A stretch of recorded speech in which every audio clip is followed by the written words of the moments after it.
Yorug' kichkina oshxonada Toki o'zining yaltiroq likopchasida uyg'ondi, chozildi va tabassum qildi. "Oh, qanday shirin tong!"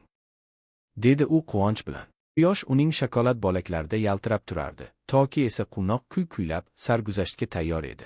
Ammo birdan u galati narsani ko'rdi. Likopchasidan polga qarab ketayotgan reza-reza non izlari. Toki likopchaning chetiga egilib, hayron ko'zlari bilan qaradi.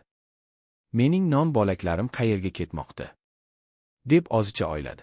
Ehtiyotkorlik bilan qoshiq dastasidan sirpanib tushdi, yo'l-yo'lakay kulib bordi. Toki yumshoq tarzda polga qo'ndi, og'zini silkitdi va kuldi. "Pev, xavfsiz qo'nish." U pastga qarab nafasini tortdi. Non bo'laklari kichkina xazina xaritasi kabi egri yo'l hosil qilgan edi. dedi u pichirlab, "balki bu sichqonchadir yoki non bo'lagi maxluqi" va u jasorat bilan sekin yurdi.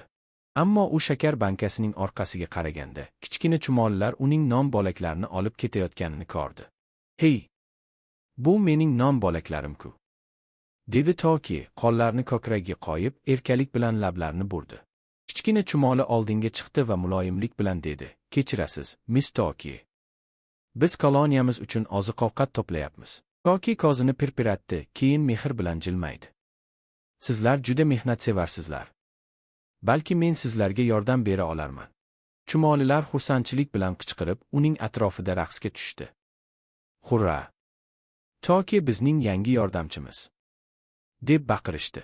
Ular birgalikda oshxona polida saf tortib, faxr bilan yonma-yon yurishni boshlashdi.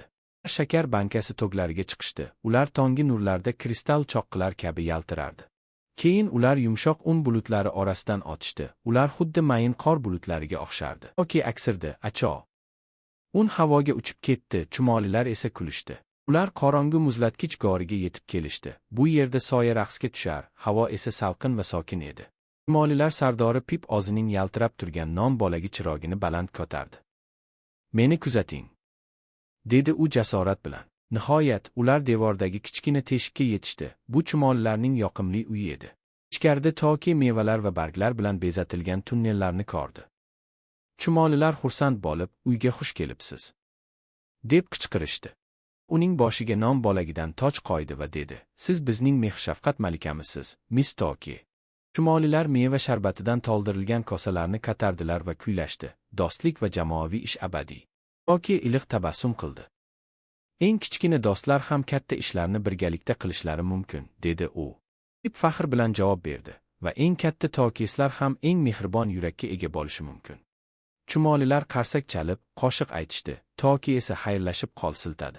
U oshxona polida yumalab, orqasida yaltirab turgan non izi qoldirdi. Bu uning sovg'asi edi. Quvonch bilan aylanib, Toki yana likopchasiga chiqdi. Charchagan edi, ammo baxtga to'ldi. Pastga qarab, u pol ustidan qo'l siltayotgan va faxr bilan jilmayotgan chumolilarni ko'rdi. Toki sekin pichirladi, "Shirin tushlar, mening kichkina do'stlarim." Oshxona chiroqlari sona boshlagandi.